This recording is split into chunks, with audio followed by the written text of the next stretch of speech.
దోసుల్ని వెంటనే శిక్షించాలి. దోసుల్ని వెంటనే శిక్షించాలి. దోసుల్ని వెంటనే శిక్షించాలి. విష సంస్కృతి నశించాలి. విష సంస్కృతి నశించాలి. రాజమండ్రిలో కొత్తగా ప్రవేశపెట్టినటువంటి ఈ విష సంస్కృతి నశించాలి. రాజమండ్రిలో కొత్తగా బయలుదేరిన రాజమండ్రి యొక్క విష సంస్కృతి నశించాలి. న్యాయం జరగాలి. టీడీపీ దౌర్జన్యం ఆపాలి. అదేవిధంగా మచిలీపట్నంలో తీసుకున్నారు, శ్రీకాకుళం తీసుకున్నారు, విజయనగరం తీసుకున్నారు, విశాఖపట్నం తీసుకున్నారు. నేను చెప్పుకుంటూ వెళ్తే ఇంత పెద్ద లిస్ట్ వస్తుంది. మరి ఇన్ని చోట్ల మీరు 1000 రూపాయలకి నామమాత్రం లీజులు తీసుకున్నప్పుడు, మేము అధికారంలో ఉన్నప్పుడు ఎప్పుడైనా వాటికి జోలికి పోయినామా? ఎప్పుడైనా వాటిని కోలుగొట్టే కార్యక్రమం చేశామా? మీరు ఒక జీవో రూపేణ తీసుకుని వచ్చారు, క్యాబినెట్ నిర్ణయం తీసుకున్నారు, జీవో రూపేణ తీసుకుని వచ్చారు, అది లీజు రాయిపించుకున్నారు. ఇదే సిస్టమ్ వైఎస్ఆర్ కాంగ్రెస్ పార్టీ మరి ప్రభుత్వం ఉన్నప్పుడు కూడా ఇదే సిస్టమ్ జీవో రూపేణ అథెంటిక్ గానే చేసామే. మరి దీనిపైన ఎందుకు మీరు ఈ రకమైన కార్యక్రమాలు చేస్తాం? మీ సొంత డబ్బుతో ఏమైనా కార్యాలయాలు నిర్మాణం చేసుకున్నామా? లేదా ప్రభుత్వ డబ్బుతో ఏమైనా కార్యాలయాలు నిర్మాణం చేసుకున్నామా? లేదు కదా. ఇది ఒక్కసారి ప్రజలు గమనించగలరు. నేను కావాలంటే ఈ లిస్ట్ కూడా నేను చదువుతాను. ఇదే చంద్రబాబు నాయుడు గారు ఎక్కడెక్కడ వాళ్ళ పార్టీ కార్యాలయాలు తీసుకుని ఉన్నారో ఆ లిస్ట్ కూడా నేను కావాలంటే చదువుతాను. ఇది కాకుండా మరి హైదరాబాద్ దగ్గరకు వచ్చేసరికి మరి ఏదైతే తెలుగుదేశం పార్టీ కార్యాలయానికి బంజారా హిల్స్ లో కేబీఆర్ పార్క్ ఎదురుగుండం. మరి హైదరాబాద్ లో మనకి నోకలు లేవు, పార్టీ ఎలాగా ఆల్మోస్ట్ తీసేశారు.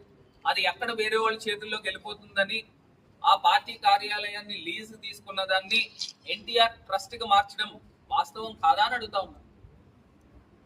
మరి ఇలాగ ఇన్ని కార్యక్రమాలు చేసి ఇవాళ లీజులు ఎక్కడెక్కడ తీసుకున్నారు అనే దానిపైన ఒక్కసారి నేను చిన్న వివరణ ఇస్తాను.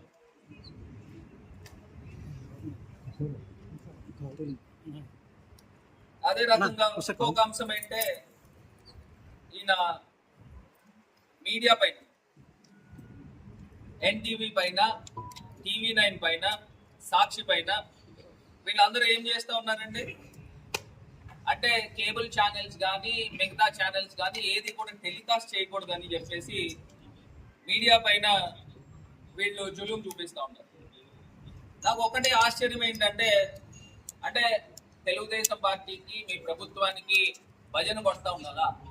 భజన కొట్టే మీడియానే మీరు తీసుకుంటారా? సరే కొన్ని సాక్షి అంటే మా ఛానల్ మా పేపర్ అనుకోండి, మరి TV9 NTV కూడా న్యూట్రల్ గా ఉన్నాయి కదా, వాటిని ఎందుకు మీరు లాక్ చేసే కార్యక్రమం చేశారు? ఢిల్లీ హైకోర్టు ఎట్లాగా వాళ్ళకి ఆర్డర్స్ ఇచ్చారు, అయినప్పటికీ ఇప్పుడు దాకా కూడా ఇంకా రీఇనిషియేట్ చేయలేదే. మరి ఇది అన్ని కూడా ప్రజలు గమనించమని కోరుతా ఉన్నప్పుడు వాళ్ళు మీరు కేబుల్ ఆపుతారు కానీ ఈ ఫోన్లు ఆపలేరు కదా, యూట్యూబ్ లో వచ్చేవి ఆపలేరు కదా, అదే విధంగా టాటా స్కై కానీ మిగతా డిష్ ఛానల్స్ లో వచ్చేవి ఆపలేరు కదా. ఒకసారి ఇది కూడా మీకు ఎక్స్ప్లెయిన్ చేయాలి కదా. డౌన్ స్ట్రీమ్ కాపర్ డ్యామ్ ఎవరి హయాంలో కంప్లీట్ అయిందంటే జగనన్న ప్రభుత్వంలో కాదా? మొత్తం స్పిల్వే కంప్లీట్ చేసి హైడ్రాలిక్ గేట్స్ పెట్టి నీరుని నదిని డైవర్ట్ చేసి ఈ స్పిల్ ఛానల్ మీదుగా పంపించింది ఎవరి హయాంలో పంపించారండి? ఈ నీరంతా కూడా జగనన్న గారి ప్రభుత్వంలో కాదా? మరి ఇన్ని కంప్లీషన్ చేసిన ప్రభుత్వం జగనన్న గారి ప్రభుత్వం అయితే కేవలం జగనన్న 4% కంప్లీట్ చేశాడు, 5% కంప్లీట్ చేశాడని తప్పుడు లెక్కలు ఇస్తా ఉన్నారు. ఇవన్నీ పక్కన పెడితే ముందర పోలవరం ప్రాజెక్టు ఇంత అనర్థానికి దారి తీసిన కారకులు ఎవరు అని అడుగుతా ఉన్నారు. చంద్రబాబు నాయుడు గారు కాదా అని అడుగుతా ఉన్నారు. మరి ఇన్ని అబద్ధాలు చెప్తూ ఇవాళ ప్రజల్ని మోసం చేసే కార్యక్రమం చేస్తా ఉన్నారు. నిజంగా జగనన్న వచ్చిన తర్వాత కవర్స్ పడిన తర్వాత ఏదైతే ECRF డ్యామ్ కట్టాలో అక్కడ హైడ్రాలిక్ కంపాక్షన్ చేసి శాండ్ ని కొన్ని లక్షల టన్నుల శాండ్ ని తీసుకుని వచ్చి దాన్ని అంతా కూడా ఒక నున్నగా క్రికెట్ స్టేడియం లా తయారు చేశారు, గ్రౌండ్ లా. దానిపైన అప్పుడు ECRF డ్యామ్ కట్టారు. ఇవన్నీ పక్కన పెడితే ఇంకా రాబోయే రోజుల్లో కొన్ని అనర్థాలు కూడా జరిగేదానికి అవకాశం ఉంది. ఒకటి, కాఫర్ డ్యామ్ యొక్క పీరియడ్, అది సస్టైన్ అయ్యే పీరియడ్ కేవలం 3 సంవత్సరాలు అనుకుంటా నాకు తెలిసి. మరి కాఫర్ డ్యామ్ మొదలు పెట్టింది చంద్రబాబు నాయుడు గారి హయాంలో 4-5 సంవత్సరాల క్రితం మొదలు పెట్టారు. మరి దాని టెన్యూర్ ఎంతకాలం ఉంటుంది, దాని స్పాన్ ఎంతకాలం ఉంటుంది.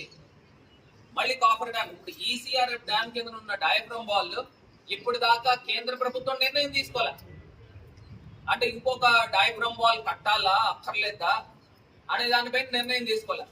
ఇదే చంద్రబాబు నాయుడు గారు ఇప్పుడు ఎన్డీఏ ప్రభుత్వంలో కీలకమైన భాగస్వామి కింద ఉన్నారు. మరి భాగస్వామి కింద ఉన్నప్పుడు సెంట్రల్ గవర్నమెంట్ ని డిమాండ్ చేయాలి కదండి. డిమాండ్ చేసుకోకుండా 4 సీజన్లు పడుతుంది అంటే 4 సంవత్సరాల్లో కానీ నేను ఏం చెప్పలేను అనే మాట ఇట్లా మాట్లాడతారు. మరి ఇదే చంద్రబాబు నాయుడు గారు ఎన్డీఏ 2014లో ఉన్నప్పుడు ఆయన ఒక స్పెషల్ ప్యాకేజ్ ఒప్పుకుని 20,000 కోట్లు పోలవరం ప్రాజెక్టుకి ఇస్తే సరిపోతుంది అని ఆయన ఒప్పుకున్న మాట నిజం కాదా? సాక్షాత్తు కేంద్ర మంత్రి వర్యులు పీయూష్ గోయల్ గారు ఒక సందర్భంలో కూడా చెప్పారు. మరి జగనన్న వచ్చిన తర్వాత ఆయన ఏం చేశాడంటే, జగనన్న వచ్చిన తర్వాత ఆయన కేంద్ర ప్రభుత్వంతో మాట్లాడి ప్రధానమంత్రి గారితో మాట్లాడి రివైజ్డ్ కాస్ట్ ఎస్టిమేషన్ 2019-20 గాను 55,000 కోట్లు అవుతుంది, దాన్ని ఆమోదించండి అని కేంద్ర ప్రభుత్వం దృష్టికి తీసుకెళ్లారు. తీసుకెళ్లిన తర్వాత జలశక్తి మినిస్టర్ ఆమోదించింది 47,800 కోట్లు ఎంతో, దాన్ని ఆమోదించారు. పీపీఏ ధృవీకరించింది. మరి ఇవన్నీ కూడా ఎవరి ప్రభుత్వంలో జరిగినాయి? జగనన్న ప్రభుత్వంలో కాదా?